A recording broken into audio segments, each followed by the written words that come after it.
Laura leads the bank's national approach to support Canada's diverse entrepreneurs, women, Blacks, Indigenous, LGBTQ2, and we are so pleased to have her with us. Now, I don't see Frances on this panel. I don't see her name, but I'm going to introduce Frances.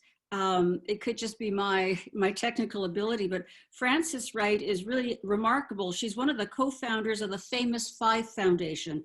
That is the group that honors the women who fought for the right to have women declared persons in Canada. And that was in about less than 100 years ago, which really isn't that long ago. She has given her life to helping champion causes for women and others, and she has helped change the national anthem to become more inclusive, and we will ask her about that. So greetings to all. And I'd like to mention that we're going to have Ahmed Hassan, the Federal Minister of Family, Children and Social Development, join us later. But first, we're going to start some topics. I don't want to scare people, but one of our first topics will be aging gracefully and menopause, but we will, if that bores you, if you don't think that's for you, that's okay. Keep with us. We're also going to talk about balancing family life with career, leadership, diversity, encouraging women and girls in our society. So if that's okay with everyone, I'd like to start. And I'd like to start by just asking Evelyne, because we've had some informal conversations about this. How do you embrace the natural process of aging?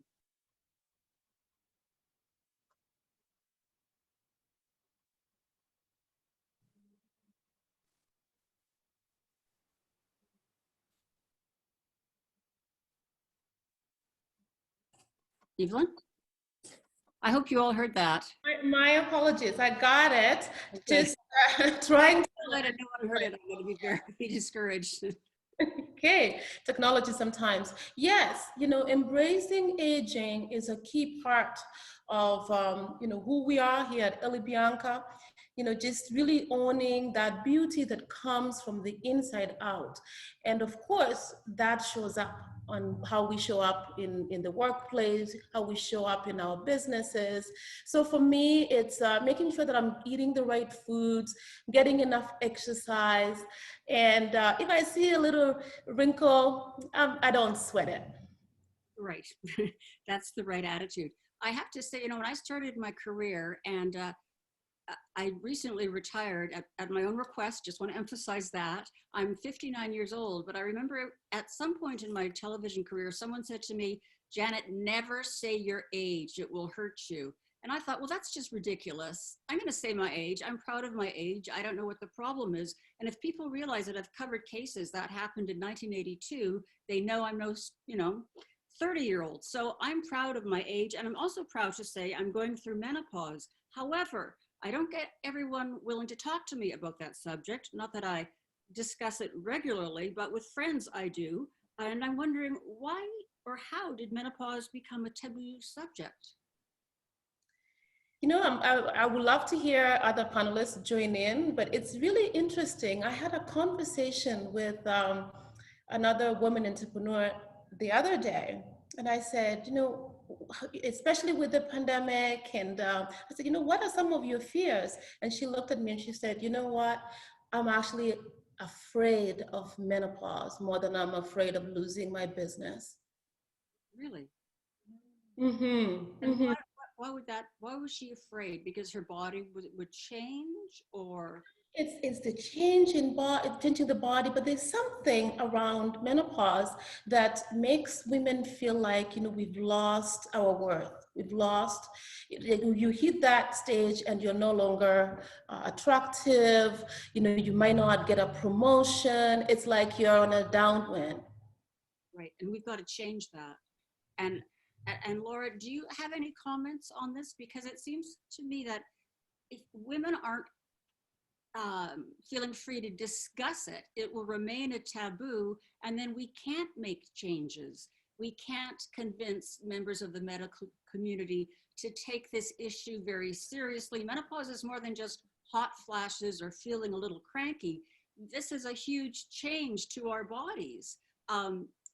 first we started to menstruate, and then we did that, and then that started to end, and some of us have been through perimenopause, and some of us are in menopause. So I'm wondering, how do you find it? How do you find it a taboo subject or something people are willing to discuss? Well, I agree. I think it's something that people don't discuss, but I think some of it is generational. I think my generation, I'm over 50 and I am going through menopause, that it's just things you didn't talk about. Whereas I have two teenage daughters, and I find even they're more open to talking about things. And maybe that's just the environment that I've created, because it's something that, I mean, my mother never brought up. And I'm going through menopause right now, and I said something to my doctor about it, and she said, well, what age was your mother at when she went through it? I went, oh, I don't know. Like, I guess my mom went through menopause, but it's something we never talked about. Like, she's in her 80s now, so I assumed she did.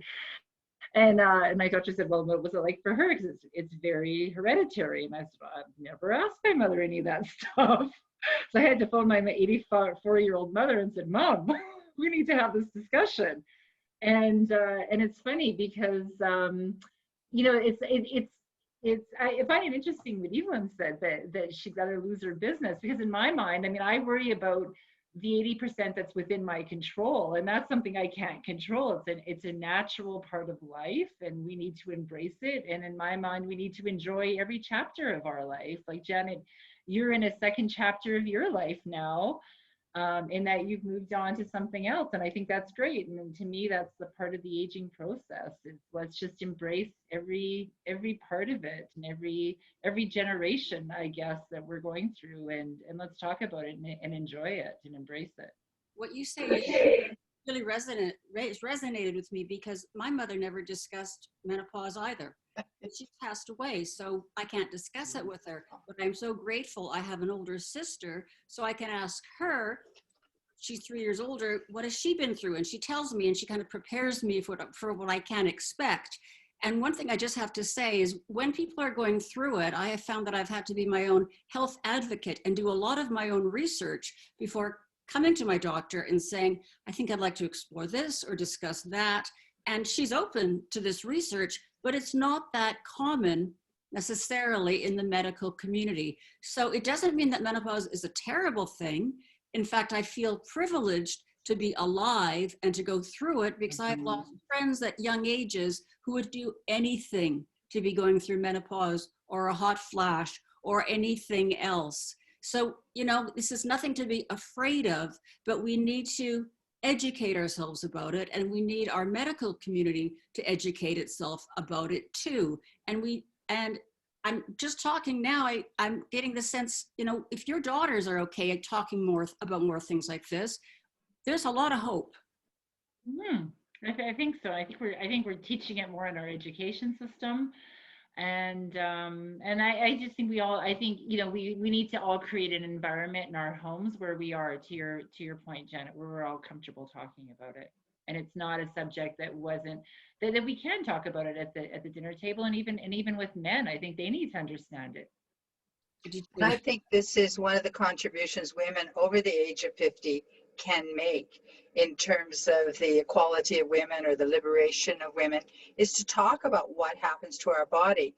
We've made progress on the pregnancy front in that it's no longer considered an illness. And secondly, there is maternity leave, paternity leave, that sort of thing. So I think the same should happen with the discussion on menopause. And it's quite a range. Some feel nothing, others have a number of changes which they find uncomfortable. But also I'm quite marveling at the young women in their teens and 20s who are now pushing for menstrual products, period products, to be made available and free in our schools.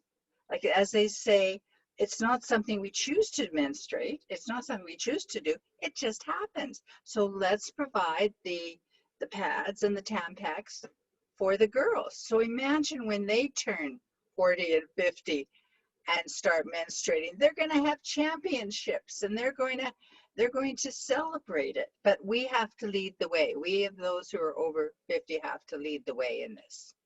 I think that's very, very true what you say. And that's so heartening to me that my generation we didn't talk about menstruation. My mother never talked to me about menstruating. But when I hear about young women doing this and wanting to help other young women, I'm so thrilled.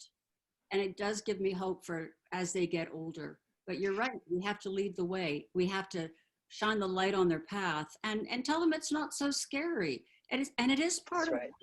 It's just life. It's just life.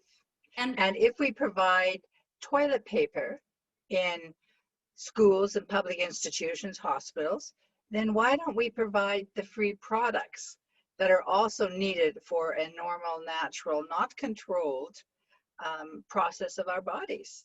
Right. I've also heard some people say, wouldn't it be nice if workplaces supplied fans? Oh.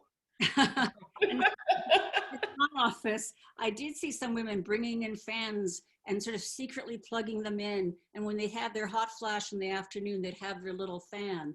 But we have talked about, wouldn't it be nice that at the time, if the time comes, and I'm sure it will, where that will be provided, and it won't be something to be embarrassed about. It just is. Yeah. I used to say I'm Chinooking. Well, all of a sudden a warm wind. Only a Calgarian would understand that. Well, let's educate the rest of Canada, Laura, right? Yes, we count too. Yeah. Can you tell the rest of Canada, Frances, about what a Chinook is and what Chinook would be? Because I think that's delightful. Well, it's just a lovely warm wind that comes in wintertime and melts the snow and brightens our spirits. But then, of course, winter does come. But it's sort of the nice way of saying I'm perspiring or I'm sweating or I'm hot or whatever. I'm just Chinooking. It's part of life. I'm going to use that. I like that. But I think Janet, you said it. It's part of life, and I think we all need to collectively enjoy every part of life. And there's, we have good times and we have challenging times, but we need to celebrate every stage of it. And it's just part of it's part of society. It's part of what we do, right? It is. And I love the idea of, educating ourselves so we know what we need to do from a medical standpoint, from a skincare standpoint. And really what prompted me to start having this conversation is when, a few women had, came to me and they said, I got into menopause and my skin dried out. I lost that glow. So finding ways to naturally keep that glow going, and also just looking at it as I've gotten a promotion, I've gotten into another stage of life. Right. And in the word self-care, I know has been used a lot this past year during the pandemic, but honestly, I think women going through menopause, we got to look after ourselves. We've got to treat ourselves, do what we can to make the most of our Chinooking years.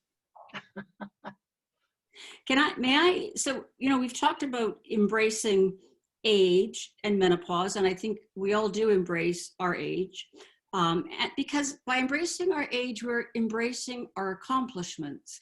And Laura, I want to ask you, when you started at BDC, did you know you wanted to get into a leadership role? I didn't start thinking I wanted to get into a leadership role. I started because I had worked in a couple small businesses and I loved entrepreneurs. I loved entrepreneurship and I knew I wanted to work with entrepreneurs and help them in their business. But I always was, I believe leadership doesn't come with a title. Leadership comes with the things that you do, and you don't have to have the title to be an informal leader. So I was always the person that organized everyone, rallied the troops, got everyone together, set strategies. I loved taking the role of being a coach and a mentor to our newer employees.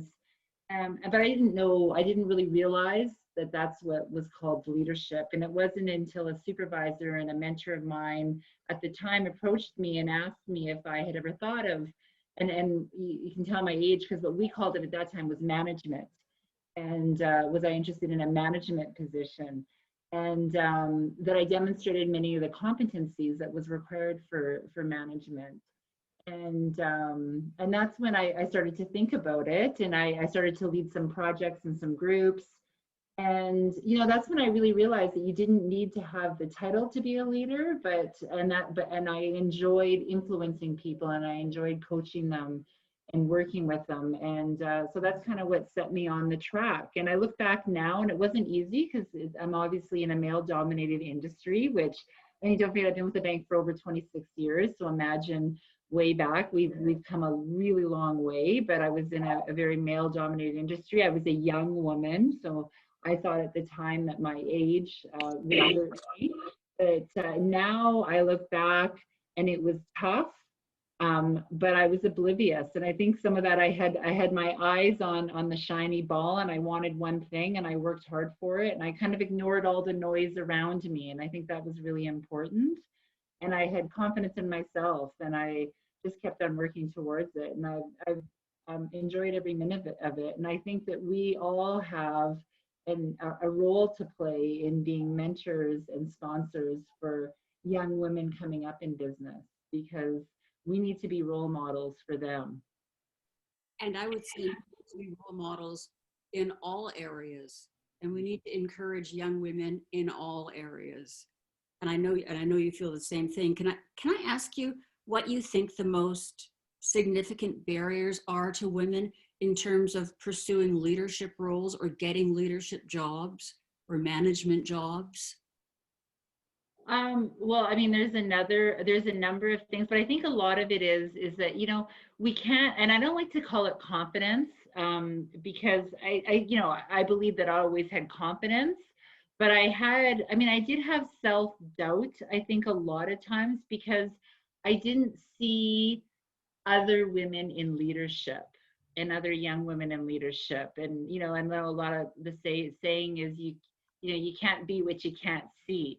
And I think that's so important, and that's often holding back not only a lot of women, maybe because they don't see themselves in leadership, if they don't have mentors above them that are in leadership, and maybe also companies, because if they don't have a lot of women in leadership, then they don't see it either, even other men in that. So I would say that's probably the greatest barrier, is that we need to have more mentors, more sponsors, and not only women, we need to have men and women. It takes both genders, it takes all genders to open up the conversation and realize that all diversity and gender diversity leads to better teams. It leads to better innovation, better conversations, different conversations, and it just leads to better teams. And the way leadership and the way companies and the way our society is moving right now, I believe that the characteristics and the competencies and the personalities that women have, with generally being more empathetic, having higher emotional IQ, is actually what companies really need in leadership right now. So we are in a great position, because companies are going to be begging for us in leadership, because we just naturally possess those characteristics. Yeah, I'd like to back up what Laura is saying in terms of the experience of women not thinking of themselves as leaders. There have been a number of academic studies that back up, Laura. Maybe they studied you, Laura, or asked you. But KPMG put out a study about 2 years ago that says 60% of women do not see themselves as leaders. But if they see a role model, 80% of them then start thinking, well, maybe I am, or maybe I can do it. So women have to be aware that they have a responsibility to think about themselves as a leader and prepare themselves as a leader. One of the ways we judge whether society values leadership is, of course, how we pay them. And Stats Canada has released, I think until the end of 2019, that Canadian women received 86 cents for every dollar that a man did. But it's closing. A number of years ago, it was 80 cents, and then it was 72 cents, and then it was 50 cents. There's a big differential, though, when it comes to part-time work. And I forget the percentage of women that work part-time, but it's a larger percentage. I think it's something like women get paid 57 cents for every dollar that a man gets paid for a part-time position. So this is going to require women to demand and to prove that they have the qualifications, they've worked, they've met the specifications, and then to complain, to document where they feel they've been treated unfairly, and then to speak out about it, either within the company or through outside mentor that can give them advice about how best to proceed. But Laura's absolutely right, the way she approached her progression up to management, and how exciting, Laura, it is to know that people like you are now helping other women grow their businesses. So we shouldn't always think we're going to work for somebody else. No. So I'm just thrilled to meet you, Laura. We just met, I think, yesterday. And I think it's fantastic. And I'm so excited and so proud of BDC that they have a person like you leading so many other female entrepreneurs. So thank you, Laura, for focusing on this aspect of life. Well, Yeah. thank you. Thank you. And I also want to thank your mentor, your supervisor, Yes. who saw Yes. your talent and your ability and your special qualities and wanted to encourage you. And I don't know if it matters or not, but I am curious, was that supervisor or manager a woman or man? It was a man, actually. Interesting. Yeah. And I think that's part of the conversation, is that we all need to have the conversation. It's not, it's women lifting women, and it's men lifting women. And I think that's very important, because it leads, again, to stronger teams. And women need to, men need to support women, and women need to support men. And we need to make sure, I think, I always say women entrepreneurs like Evelyne, they have two careers, because many of us, they're running a business, and I'm working at my career, and I have a family that I'm supporting, and it's, in some cases I happen to have children, but in some cases it could be, they're the person's parents, and that, and mental health is so important, because women tend to take it all on, and we need to make sure that we're super aware of the mental health, and that women need to, and I've gotten better at this, at asking for help. But also we need to make sure that we rally around people, and we help lift them, and we offer help. So how do we then say no if something is too much? I'm just thinking of work and family balance. How do we maintain that balance? And will there come a time when we are comfortable to say, no, I can't do that to our employer without thinking I'm going to be punished? I'll jump on that one, Janet. Yeah. I remember, when I started my professional career way back, and, just wanting to jump on everything, and, working weekends, working nights. And my mother had come from Kenya to visit me, and she gave me wisdom that I have carried through my life. And she says, you teach people how to treat you.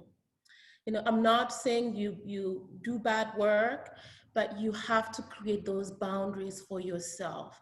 Because if you work at night, and you're working weekends, and you're responding, even when the building is not on fire, your boss is going to expect that from you. And I went back to my boss, and I said, I need to create these boundaries, but why is it that, we're a team of 56? Why is it that you only send me the work at night or weekends?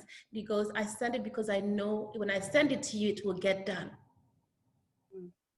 So teaching your bosses how to treat you, and really creating those boundaries is really important. And even for business owners, even as we're growing our business, creating that structure, because oftentimes we feel that we want to respond to everything, we want to keep pushing, but creating those boundaries, it's really, really important. And it's funny, because we had this conversation the other day. The question of work-life balance, or how do you manage to do this, is never asked to a man. It's often asked to us women. This has been a particularly challenging year in terms of maintaining work-family balance, with people working from home, looking after children, looking after their homes, and doing their jobs. And that's fallen on a lot of women. I also would say that because of technology getting better, I could be reached 24/7 all the time at any hour of the day, and I was. So knowing of all that, it makes it even more challenging, I think, to maintain that balance. And if anyone has any advice, Frances, you're you've done so much for Canadian women. How do you think we can find that balance? Well, I go back to what Evelyne said, in that you have to respect yourself, and that you have to tell other people, these are my boundaries. But as a woman, we always go a little further. We do it a little better, a little longer, a little faster, which I think is okay until it gets to a certain point, and then we have to assess how does it impact us. One of my heroes is Sally Armstrong, and I brought her book called Power Shift, because it's about the women's revolution throughout the world, but a fair chunk of this is on Canada.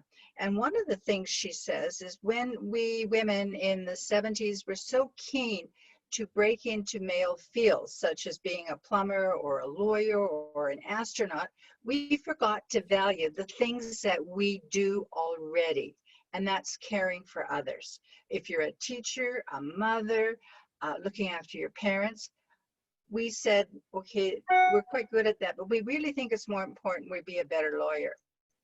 Well, COVID has shown us that what it comes back to is the caring for others. And that when we look at the statistics for who's on the healthcare front lines, 85% of those healthcare workers who endangered their lives day after day for minimum pay, or not the pay perhaps that they're entitled to, were women. So we women have to value who we are intrinsically, and then develop the skills to go forward, so that we take control of our lives and say, this is what I'm prepared to do. And after that, no. But I really admire Evelyne, because she is starting her own business. And that really is a 36-hour-a-day obsession, isn't it, Evelyne? And yet you have a family and you're trying to do other things as well. So how do you seek a balance? No, it's only 36 hours a day if you make it. You know, I am very protective of my personal time. I'm very disciplined around getting my exercise and just, you know, blocking certain times that is just for me. I am one of those that I could be working crazy hours, you know, in the night. But I really protect certain times and things that are important to me, whether it be spending time with my family and just getting that exercise in, so I can keep my mental health in check. Very smart. And I don't tend to call it work-life balance. I tend to, because they're not separate in my mind, I like to call it work-life integration. And I think there's, you know, I think there's some days that work is going to take a priority. You may have a big project or something may be happening. When COVID hit, I'm sure, Evelyne, you were working 24/7 to try to, you know, what are you going to do? How's your business changing, your digital transformation? And so at that point, then maybe you're, you know, it's a teeter-totter, and maybe your family, you weren't with them as much, and you weren't there for them as much. You weren't doing your laundry as much, or maybe exercising as much. But then there's other times where your family is going to need more of you. And maybe work goes by the wayside a little bit. So I kind of like to think of it as a teeter-totter, and you can't always have one seat down to the ground and one way up to the air. You kind of have to go back and forth, and it's got to integrate. And it's okay. You shouldn't feel guilty during those times. It's not, as long as it's not always on one side. It's kind of go back and forth, because both need you, right? That's exactly it. And, you know, whether it be my family, I've also taught them to know that, hey, right now we're super busy, so we're going to focus on what I have right now, and I might not be present. And other times it's like, okay, I'm here. And they want it. They're like, oh, you know, today you're not working, you're here? Like, yes, I'm here. The other thing I wanted to mention too is that it's different for everybody. So what one person, you know, it's not, I believe it's not quantity, it's quality.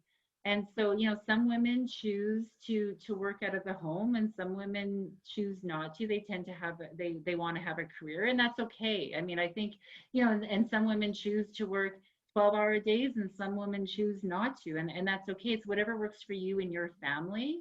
And we need to be supportive of that. We shouldn't criticize someone just because they chose a different route than what we have chosen. Excellent. Can I just ask you about this whole notion of having it all, which when I was you know, in my 20s, people talked about that a lot. And I remember hearing Katharine Hepburn say, you cannot have it all. I guess referring to career and family. What is your sense, both to Evelyne and you, Laura, and Frances, about this notion of having it all? And does it put guilt on people that they have to have it all? Or a pressure on them, an unfair pressure? I'll stop talking. Throw it to you. Laura. Do you want me to start? Well, I believe that, I mean, I believe I have it all. It's, I mean, what's the definition of all, right? It's whatever, I have everything, honestly, I want. I mean, I have a great family. I have a career that I absolutely love. I have clients like Evelyne that I have the privilege of working with and helping. And it's, I mean, it's, so the definition of all is different. If you talk all as far as, you know, Porsches and cars and boats and, you know, and big houses, and I guess it depends on what how you define it. I have my health, I have athletics, so I'm happy. I'm really happy. So I think that, again, like the work-life thing, I think it's dependent on what is all for you and what are you striving for. And we need to be supportive of each other and whatever all is for that person, and support them in that and not be critical of it. Yeah, again, I think Laura said it beautifully. We can have it all, but first of all, you have to define all. And secondly, not all at the same time. And all changes too as you go through your life and you meet some of the goals, or you meet different people who take you down a different path. So I don't think we should aim to have it all. I think we should aim to have a meaningful life. We should aim to have a life that's sustainable, or that we can see is not going to cause us financial difficulties. But then to really put our minds and our hearts at excelling at something. So what is it we excel at? And it can be through your job, it can be through your work, but it can also be through community, or it can be through the arts. Those sort of things I think are very important too.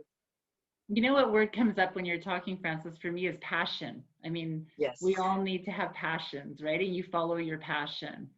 And as long as you're able to do that, then I think that's my definition of all.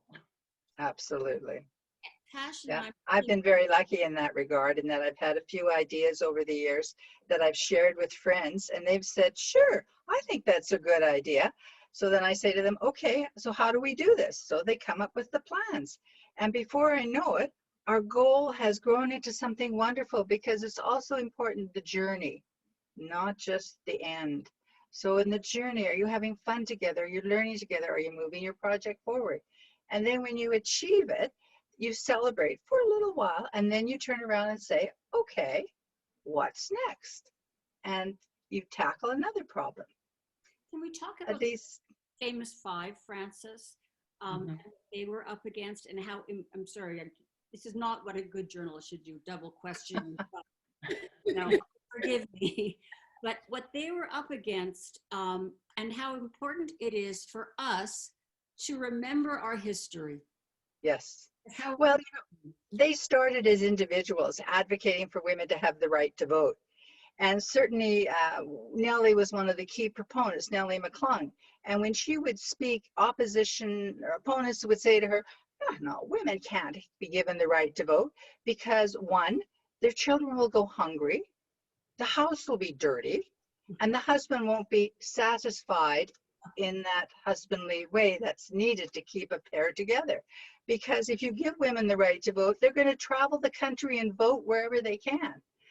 And so, of course, that was stupid. And men gave women the right to vote. And I say that deliberately because it was the men who had the power, and they passed the laws saying, yes, women can vote. And as far as I can determine, there's no hostility remaining, lingering, when this transfer of power happened. And when the famous five came together, they said it's not good enough for women to have the right to vote or to serve in Parliament, but in Canada, they must also be in our Senate, which finalizes laws. And that's what caused the word persons to be redefined by the Privy Council of Great Britain, which really was the Supreme Court of the British Empire, to include both men and women. And I marvel at this transfer of power, and that's really what it is. A significant transfer of power happened without a single gunshot. Nobody was killed. Nobody was stabbed. There are no injuries lying around.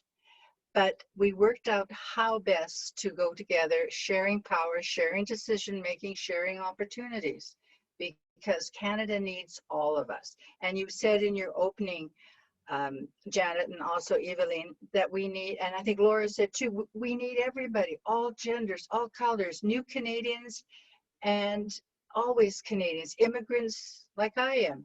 Immigrants have been so good in building Canada. And so we must figure out ways to incorporate them in greater numbers, I believe, in a country the size of Canada. Sorry, I sort of got off there, Janet, on another tangent. I want this conversation to cover anything we want to talk about. So I think that's really. Oh, thank you. And I had that conversation with someone this weekend about new Canadians and how much they contribute to our country and how much we want them and how much we need them. Well, like Evelyne, on a percentage basis, immigrants establish more businesses than do Canadians. Immigrants are also less involved with the criminal system than average Canadian or always Canadians. So there's lots of benefits to involving immigrants. And I'd be really interested in hearing from Evelyne as why you chose Canada as a country to come and live in, and then to build your business and raise your family. Please, Evelyne, tell us. I was so young. I had been admitted to go to university in Australia, University of Melbourne, but I wanted to go far, somewhere far. And in Canada sounded really good. Edmonton, of all the places, sounded really fun. And you can imagine as a teenager wanting to leave home and go somewhere. I landed in Edmonton and I stayed. But what is really important to me is not just staying. I've always been driven to wanting to create impact, add value, and be part of the solution. So I love that, what our business does. I love that we're creating employment. I love that we are championing women. I just want to add value. So Evelyne, as a woman, what are the barriers to your growth? There's a lot, and I can tell, as an immigrant, and maybe other immigrants on the table will talk on that. First of all, when I landed, coming to Edmonton, my first class in biology, nobody wanted, whether, I looked exotic. The other students did not want to get on and do experiments with me, chemistry experiments or biology experiments. I remember, thank God that I had a super strong mindset that I was just like, great, now Wendy or Cindy has to be my lab partner. The lab assistant had to really be my partner. So I get the best of the best. And it didn't bother me a minute. So that was the start of, being introduced to trying to integrate into Canada and integrate into the system and pushing through. And then you get into the workplace and it becomes super challenging to start, to climb up the ladder. And this is when I had a conversation with my dad, and I was super, frustrated and wanting to go back to Kenya. And my father says, listen, you need to be so good that they're not going to ignore you. So I pushed as hard as I could. I remember sometimes when I'll get a promotion, I remember one of the senior bosses asking, this is great. I was working for an American company and said, this is really great because she checks in on the diversity and she's a woman. So we're getting more points for that. And I looked at him, I said, I don't want to be a checkpoint. I need you to promote me because I can do my work. So that was that piece. And we made advancement then, having those conversations. And I'm hoping that the organization is much better. And then you start a business. And it can be challenging because you're walking into the bank oftentimes, and they will look at you as if the money in the bank account is not yours. Or if you're looking for a loan, are you sure? And there's all sorts of questions, and you can see the suspiciousness that comes on. But I'm grateful for, banks like the BDC that come on and they champion you and they support you and they hold your hand along the way.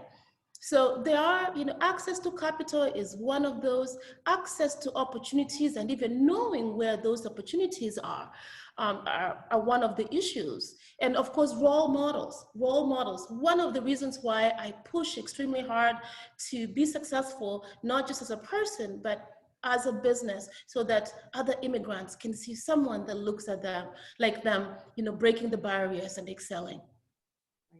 Can I ask our panelists or distinguished panelists, how much, because I sense strong self-confidence in each of you. How much did your parents help you with that? Mothers and fathers. You mentioned your father, Evelyne. So Francis. My parents did not see themselves as leaders. They saw themselves as being good team players, as being involved in the community, and they very much wanted us to be good neighbors. And as I got involved with different things and took on different responsibilities, became the chair of this committee or the chair of that committee, different people asked me to do stuff, and it just sort of developed.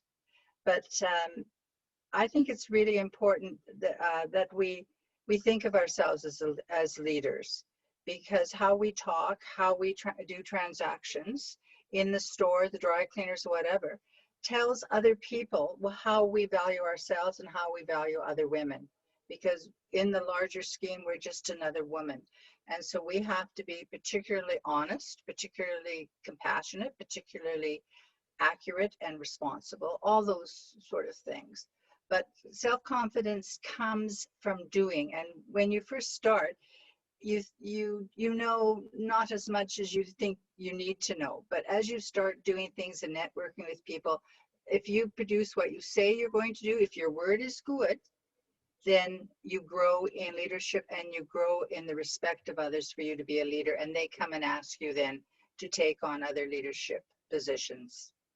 Certainly that's your situation, Laura. That's what happened to you. They saw those qualities and they came to you.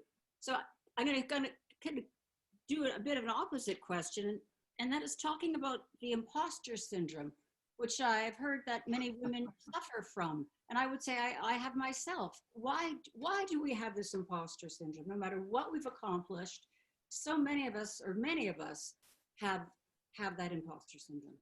Why?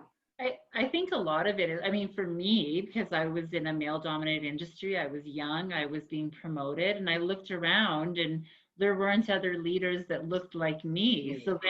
So then like, and looked like me as far as gender, but also as far as my age. And so I thought, like, then I must not belong. I'm the one that's different.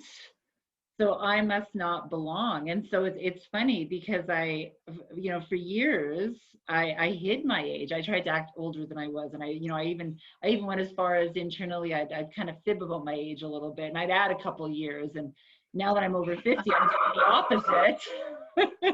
I use Evelyne's products to make myself look younger, but I try to, I do the opposite. But, I realize that now I love the young people that I work with, because they challenge me. They come with different ideas. I mean, diversity comes not only with gender and not only with visual diversity, but it comes with age, it comes with experience, it comes from your cultures.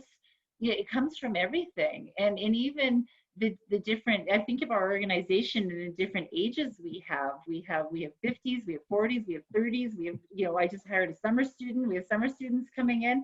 So that's great, because each individual brings a different experience and a different culture and a different upbringing and from different generations, and it all adds value. All that different diversity is what makes a better innovative team, which makes a better team, a more productive team, a higher revenue team, more profits, more everything.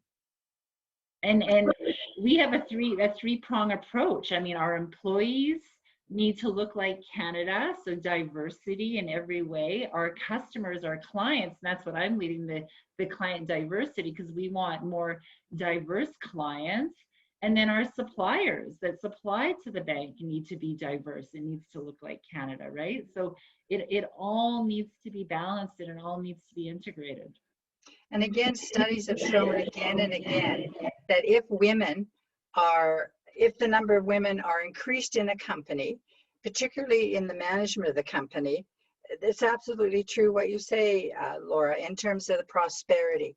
Generally, companies that have more women in leadership positions do on average 15% better than companies that do not. And I'll bet you the same is true for other diversities, as you've mentioned, that when a company reflects its market, it's going to do significantly better than a company that is homogeneous and anti-change. Absolutely. Absolutely. Can I ask you about the term he-peated, which I had to look up when we were preparing for this panel. It is when a woman says something in a meeting or a conversation, and it's a really intelligent comment, and she's either, you know, she's ignored or no one says anything, and then 5 minutes later a man says it and it's like, yeah, that's a great idea. Have any of you seen that? Oh, yes. Tell Oh, me. yeah, lots. And lots of my friends have told me about this. And I think the fact that it has a name now, Janet, speaks to the fact that you've named it. We've named it. And now we've said, okay, what are the steps to overcome that? And secondly, don't do that. And one of the ways around that, when women started being at the boardroom table or started being in management meetings, was if there was another woman, she repeated what the first woman had said, and vice versa. So there was a little bit of an echo going on, but reinforcement. But I think probably Laura, working in a corporation, has had much better experience in that regard.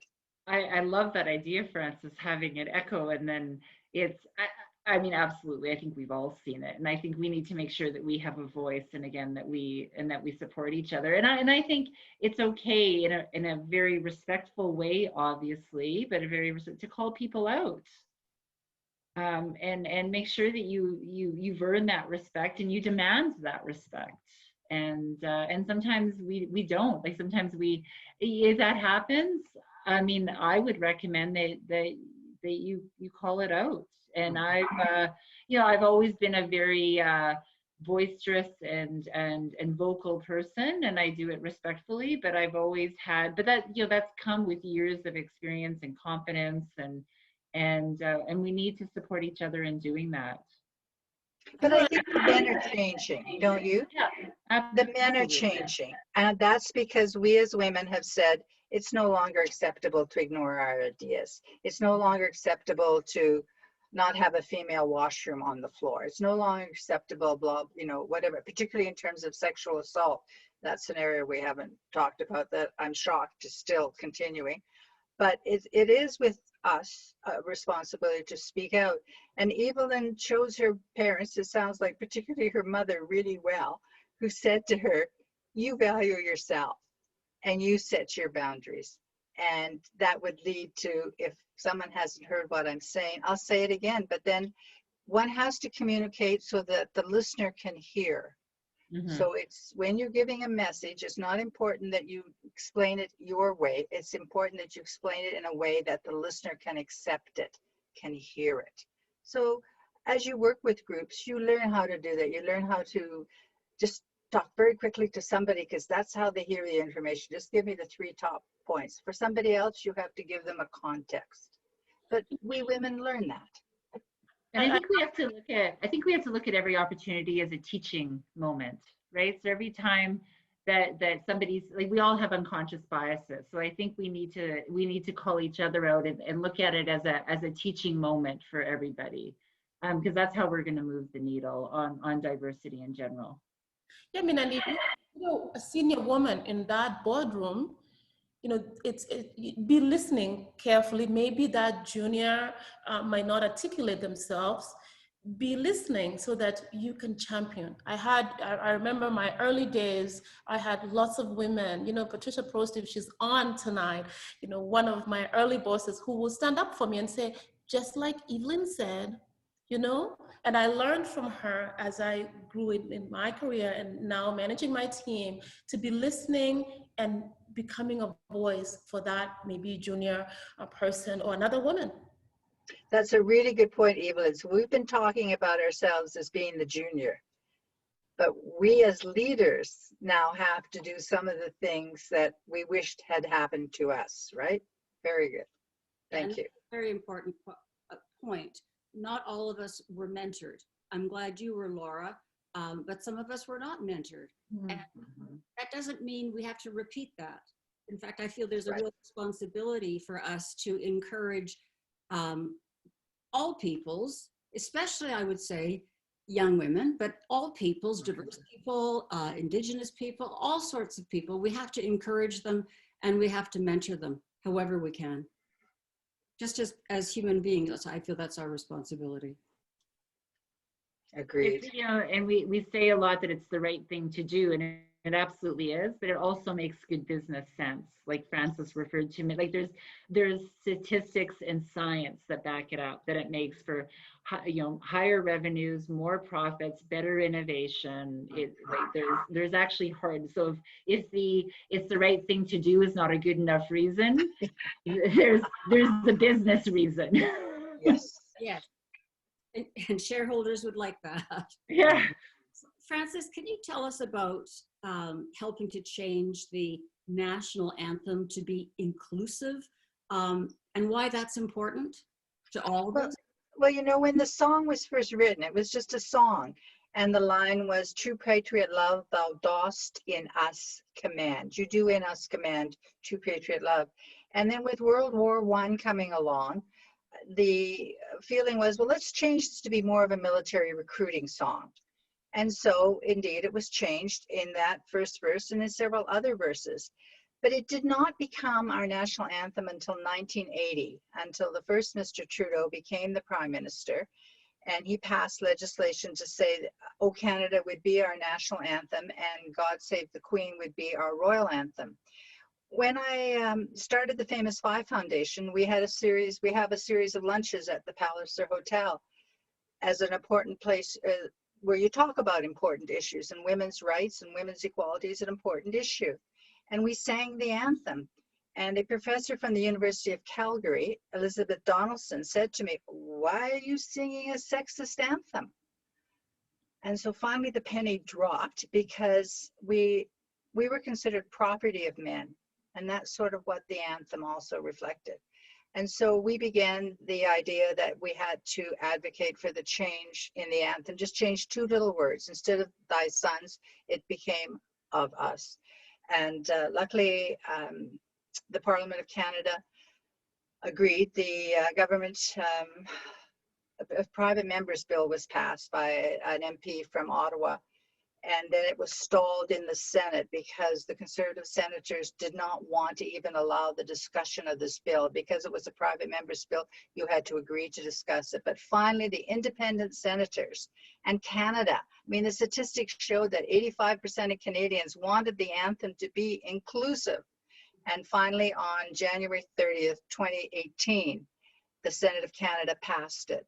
And one of the driving forces for me was women coming to Canada from countries where they had been severely abused and demeaned and lacked any kind of rights. And then they come to Canada and we were forcing them to sing an anthem that said, you are nothing, that the sun is more important than you. So I'm very proud of parliamentarians and Canadians who said, okay, despite all the other issues we have to deal with, let's get our anthem right and let's sing true patriot love in all of us command. And I thank so much everybody who helped with that. So Francis, on behalf of, I think, all of us here, thank you for doing that, because that is, I mean, that brings tears to my eyes. It's amazing. Yeah, it's very true. Thank you. Thank you, Francis. And we should, and along with the famous five, we'll remember that in our history too. Yeah. That's a really important part of Canadian history. Mm-hmm. And we want to be that kind of country. Absolutely. Yeah, it sets a standard, doesn't it? Other countries have creeds where you take your Pledge of Allegiance. Canada does not. So our anthem is doubly important. And we're lucky to be in Canada. It is such a fabulous country. And we want to do more, and we can do more if we empower people and if we step up and realize that we have a contribution to make too as leaders. And so, Janet, you've been a leader in the journalism field for many years. You've set a standard of, for one thing, accuracy. We know that when you looked into an issue, you were telling us the truth. And that's a huge contribution, particularly in light of the times that we've been through, where a very powerful man said anything, and generally it was not the truth. And now with new media, opinions seem to rule rather than facts. And a properly trained journalist like yourself is really a freedom fighter. So I thank you very much for the leadership you've shown over 25, 30 years, Janet, with the various issues you've worked on. That's very kind. It's been more than 30 years, and I feel very grateful to have been a working journalist when I was. I still kind of think of myself that way, but when I look at the young journalists now and what they have to put up with social media, with the former president of the United States saying horrible things about the media. A friend of mine who was a journalist with me at CBC in Winnipeg, she said she was going for a walk in Calgary and she saw one of those protests, one of those demonstrations of people who were against the vaccine and against masking and against social distancing. And one held a sign that said, "Murder to the media." Oh. And it just Killed her. Killed her. So I wish the young journalists all the best, because it is not easy. I think it was easier for me, even though it was all those years ago and there weren't maybe as many women as there are now. We didn't have to fight that. We didn't have to hear terms like fake news. And that's a real challenge. That's right. Or combat that the press is the enemy of the people, as that dreadful man said a number of times. But hopefully that's over. And now professional journalists have set certain standards and young ones are coming along.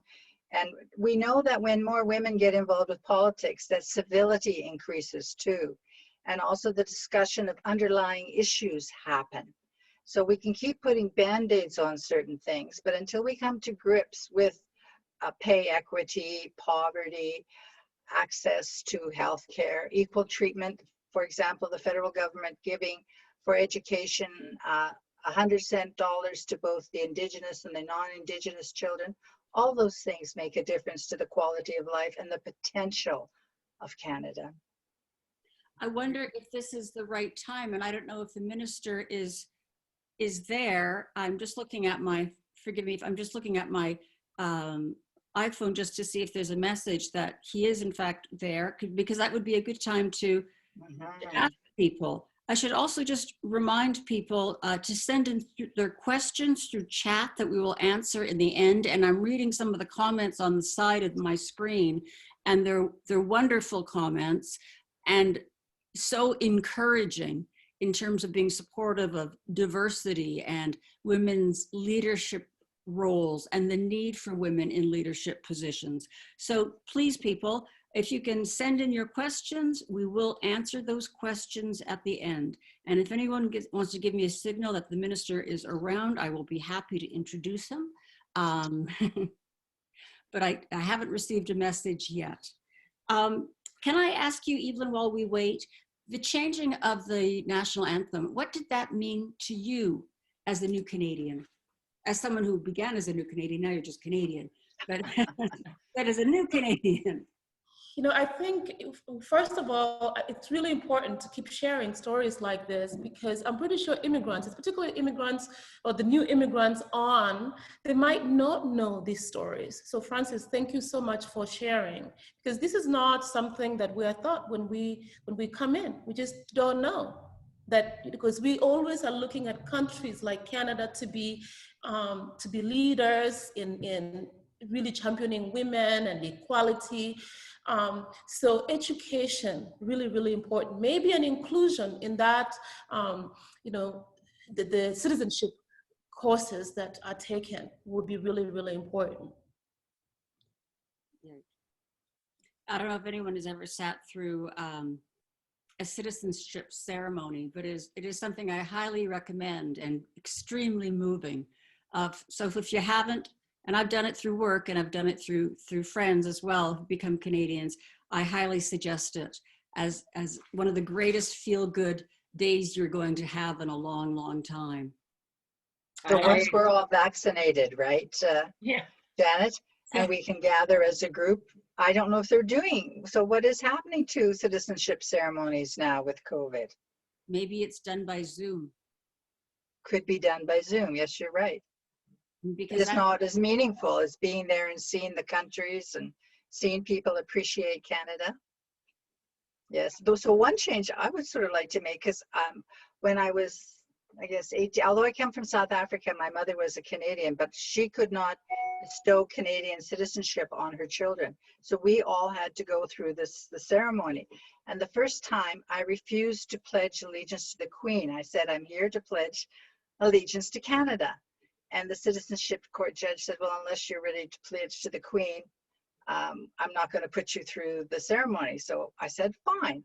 So after a couple of years, I realized that I probably should become a Canadian citizen if I wanted change.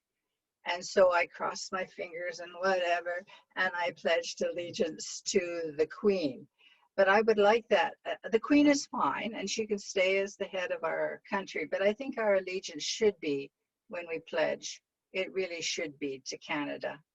And as a way of saying thank you for the country that we are entering and the opportunities that we will find here. The freedom to express ourselves, gosh, it's fantastic. And you know, I think when I've sat through those ceremonies, I think people are pledging allegiance to Canada. Yeah. When Canada. When I did mine, I don't remember saying the Queen, but I do remember Canada.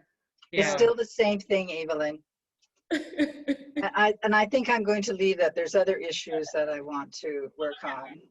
Well, I wanted to announce quickly that the minister is a little late. Maybe Janet, we can move on to the Q&A while we wait, but we can have him after the Q&A session.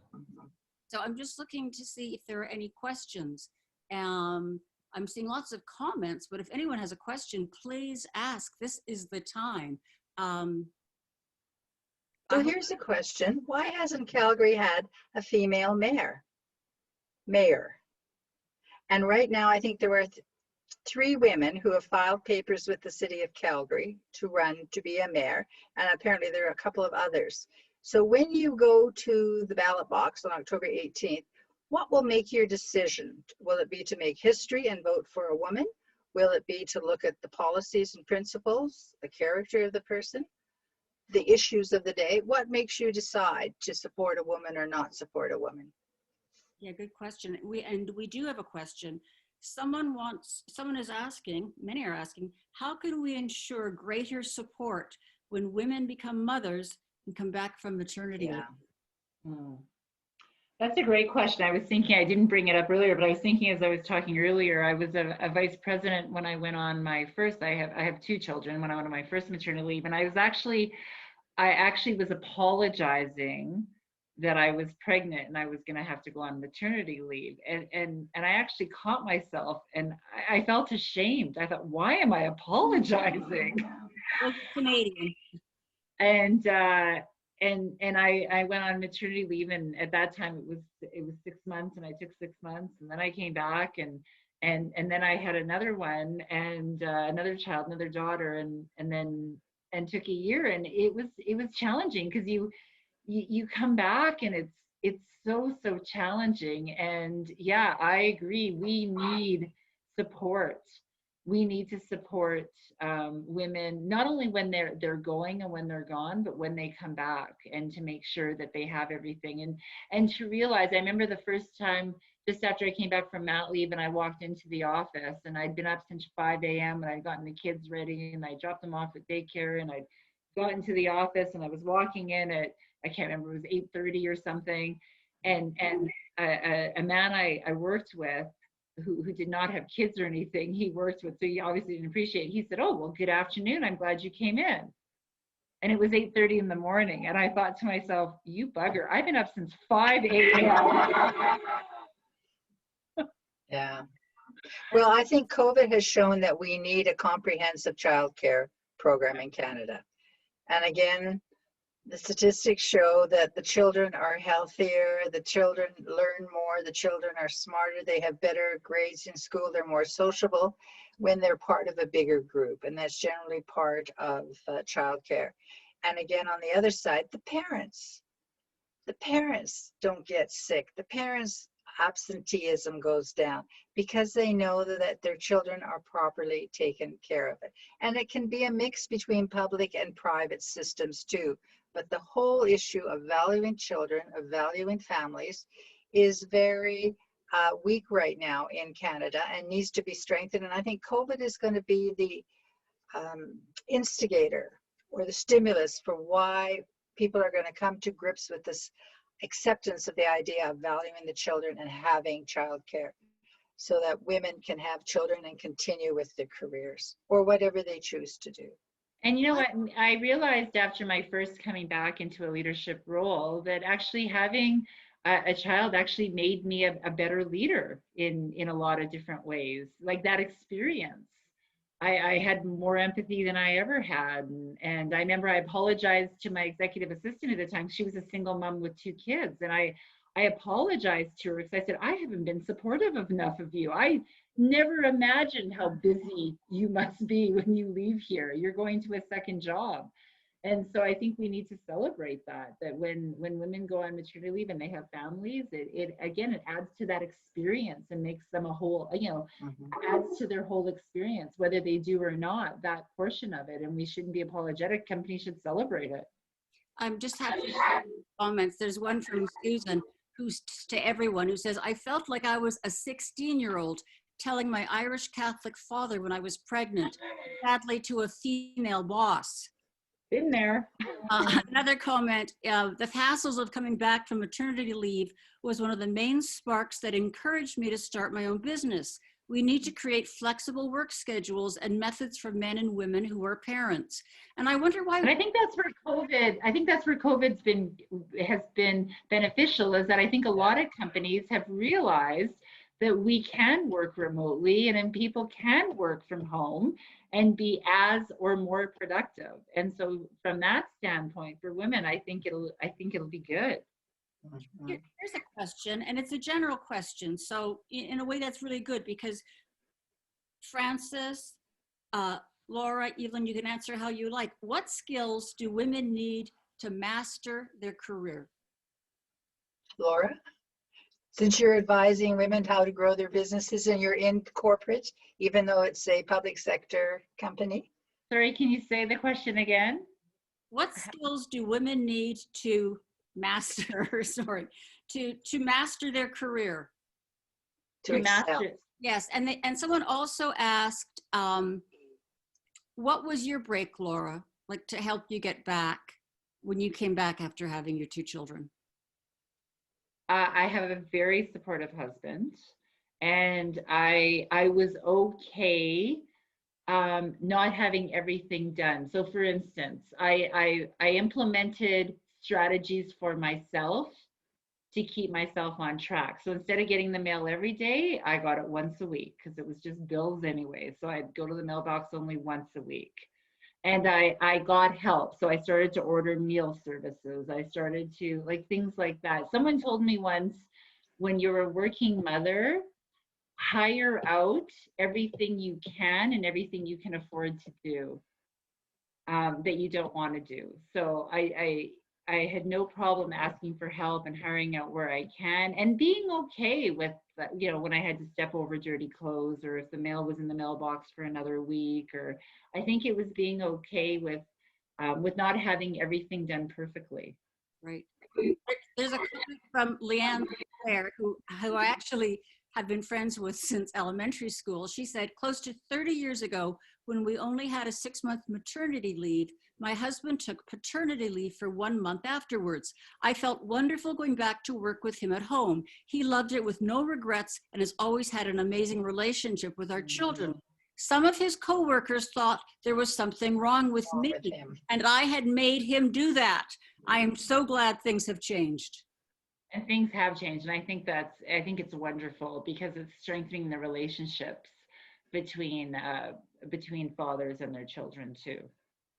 And I think it's also women not feeling guilty if the man is doing the work. Sometimes we're our own enemies. So if the husband wants to help, let him help. Don't feel guilty, especially right now with COVID, when we, you have to teach the kids and still do your job. If you want to have 15 minutes and have a bath, it's okay to say, hey, please take the kids to the park and not regret, or please make dinner, and don't feel like you have to do it all. That's a good point. I actually have a funny story about that. When I've always traveled a lot, and when I went back to work, I was traveling, and my husband then, overnight was at home, and I came back from traveling one time and I was making lunch in the morning for the, take daycare. And I couldn't find the Tupperware container. I couldn't find the top to it that fit the top. There's always certain tops. And I lost it. I said, I can't find the Tupperware container. Where's the top? Where's the top? And my husband said, well, the tops are all in there. I said, no. The tops go on the container and they go in the cupboard clean. And he said, well, that's not the way I did it. And I said, yeah, you're messing up the system. How dare you do that? And he said, well, Laura, but I do it differently. I said, but that's not the way we do it. And he said, that's not the way, I don't do it the way you do it. Just be happy that I did it, right? And then it kind of made me realize, okay, yeah, we have different systems, and my system isn't necessarily the right system. So I threw the Tupperware at him and said, okay, then you make lunch. And Tupperware drives us all crazy finding the lids to the containers. Can I ask, why do women have trouble taking compliments or tooting their own horn? So many women hide their light under a bushel, or if you compliment them, they either dismiss it or share it with someone else. So why do we do that? Why do we have trouble tooting our own horn? I'm going to call Frances out on that because she immediately. Thank you. Yeah, I'm sitting here thinking, yep, that's me. I think partly because the things that I've been involved with, other people have made it happen. When I had a business, I had fabulous employees. I had a fabulous bank manager. So I just so appreciate that it's everybody helping to make my dream or my goals succeed. But I have been told more than once, Frances, just say thank you when someone compliments you. You always want to explain, why, whatever. So I don't know the answer to that. Would somebody please tell me the answer? Patricia says, I think that happens because we have aimed for perfection. So that's part of it. Someone else, Claudine, says being not perfect is okay, except imperfection. That's very liberating, which goes to Laura's point of, step over the dirty laundry. There's no such thing as perfection. And despite what we see on Instagram, not everyone has this picture perfect life. No one does. And I say I'm an 85%er. If we're planning for something, get 85% of it done and then start it. There's certain things though that you have to be 100% about. But for so much of life, get the 85% done and enjoy it and move on. That's I like that. I always used to say that being a working mother, I'm sitting on 2 bar stools and I have a bum cheek on each bar stool, and I'm constantly slipping off of both. And I'm just trying to balance myself, and sometimes both cheeks have to go on one stool, and other times both cheeks go on the other stool, and sometimes they're both on each stool, but you're just always you're always teetering. Yeah. And the other thing I think is when we sometimes acknowledge that when we're not tooting our own on, it's holding us back.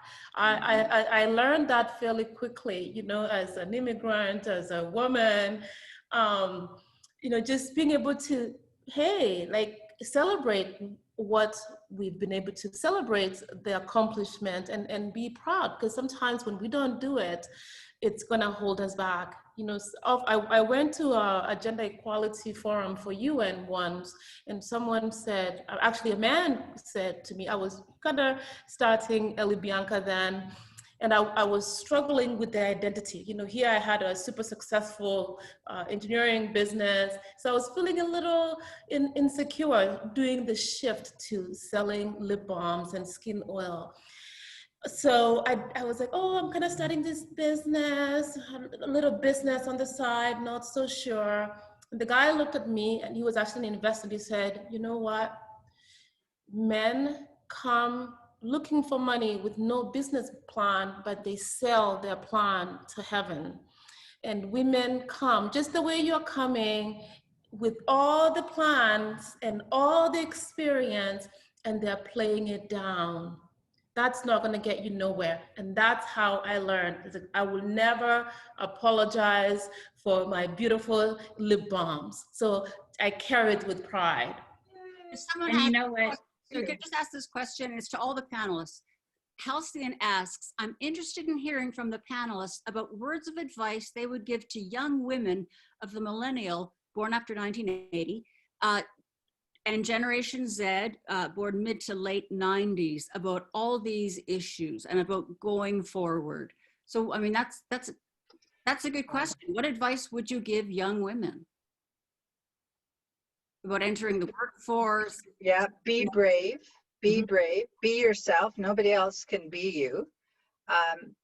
Think of abundance, think of goodness, think of kindness, and operate in those fields, but you are prepared.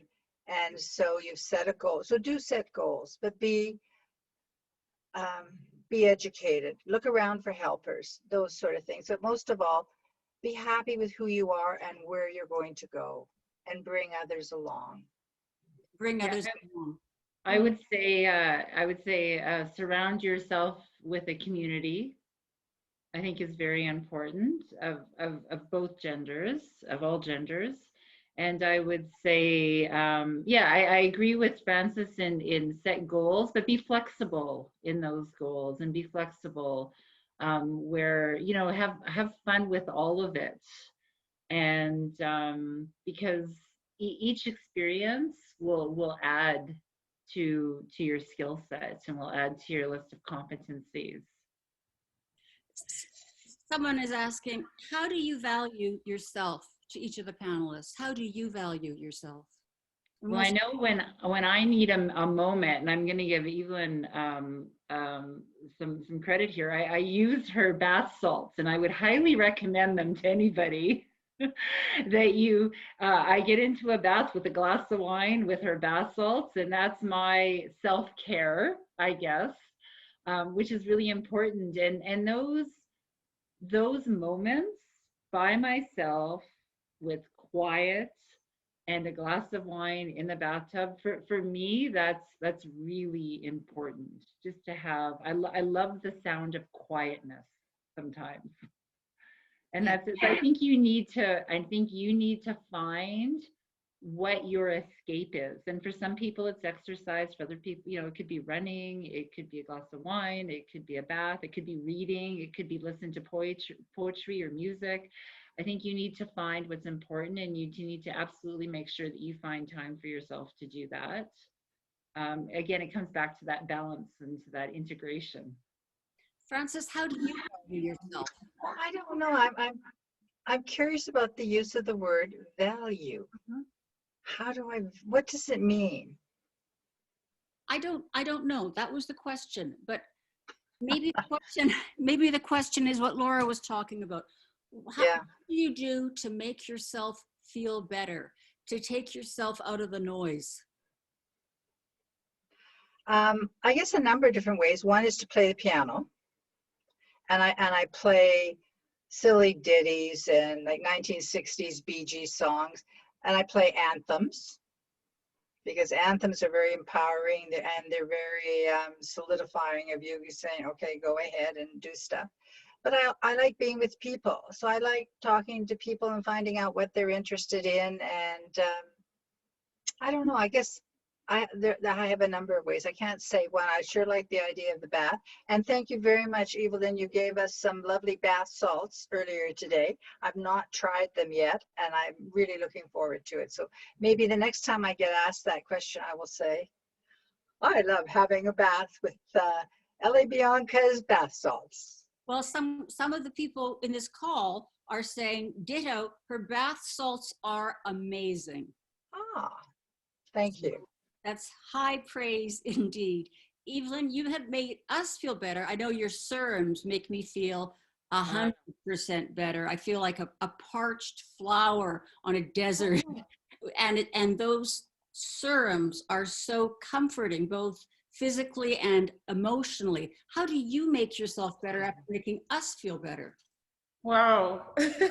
You know, running is my thing. I solve a lot of problems I find, or lots of challenges when I go for a run. And I've been doing this ever since I was 10 years old. Just go for a run and everything becomes better. But in terms of looking at value, you know, I ask myself, what impact am I making that makes me feel good? What problems am I solving that really makes me feel good? So I don't know, you know, just, you know, adding value and maybe supporting someone, seeing another someone move on, makes me, I feel like I'm adding value that way. Yeah, and Yes, I can. a lot of other women that are in skincare. Oftentimes they'll come and say, you know, we are competitors. And I'm just like, absolutely not. There's no competition.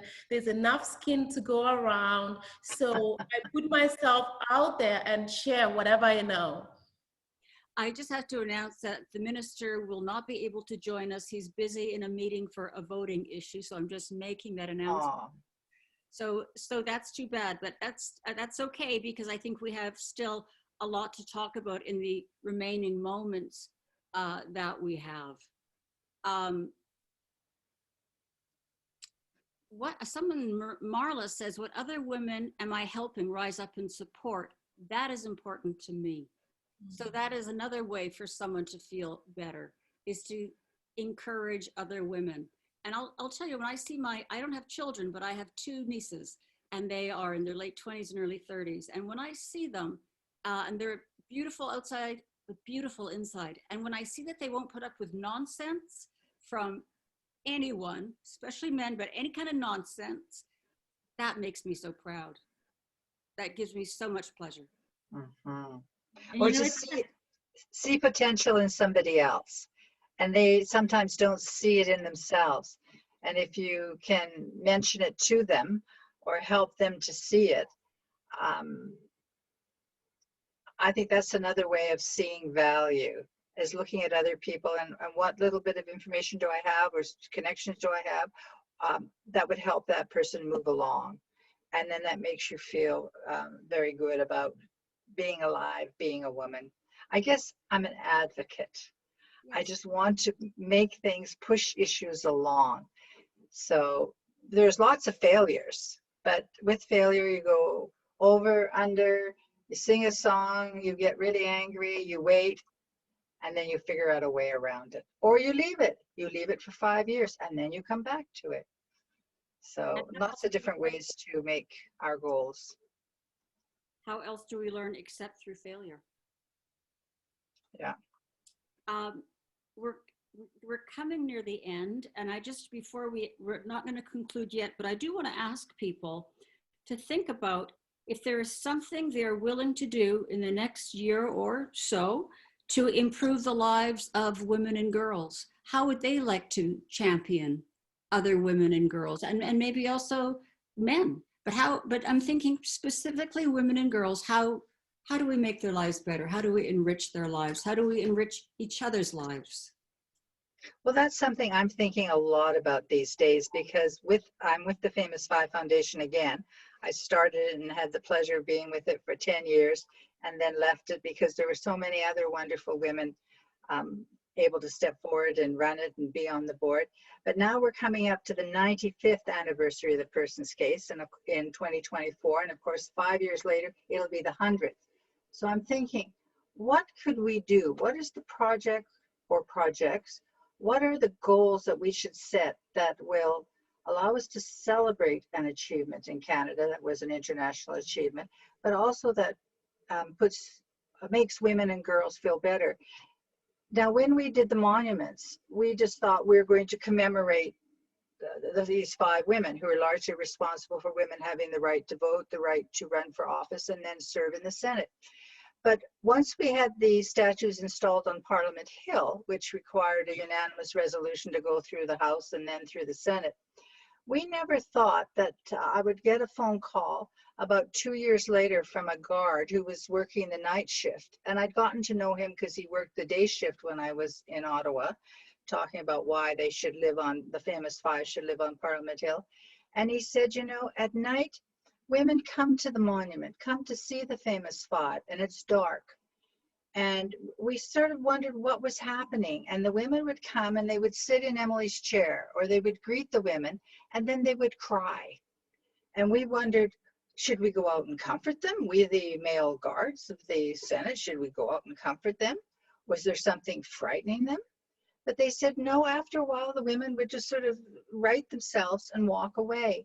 And subsequently, we learned that a number of self-help groups had said to women going through breast cancer or divorce or through financial difficulties, go and sit with these 5 old dead women, as somebody described them to me, and draw comfort from what they have done, and then go back and live your life and get over the obstacle.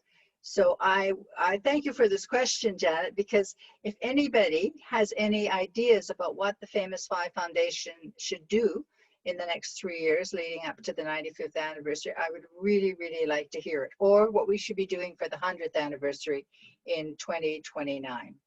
It still astonishes me that it hasn't been a century. I just think, wow. Well, for persons, right? But to vote, we've been longer than voting. We've had longer time to vote. And what's interesting too is Canada, through again Nellie McClung, was asked to tour in the United States at a number of their suffragist rallies and explain why women should have the right to vote. So Canada was ahead of the United States in terms of that.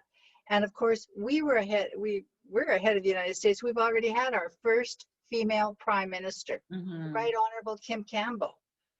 I mean, 38 years ago, she became our prime minister, and the United States has waited and waited and waited and waited. But now they have a spectacular vice president who at any day, at any moment, could become the president. But be very proud of Canada. We've already had our first Canadian prime minister who is a woman. Indeed.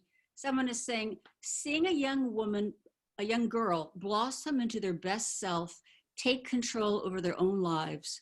Oh, how great that is. Well said.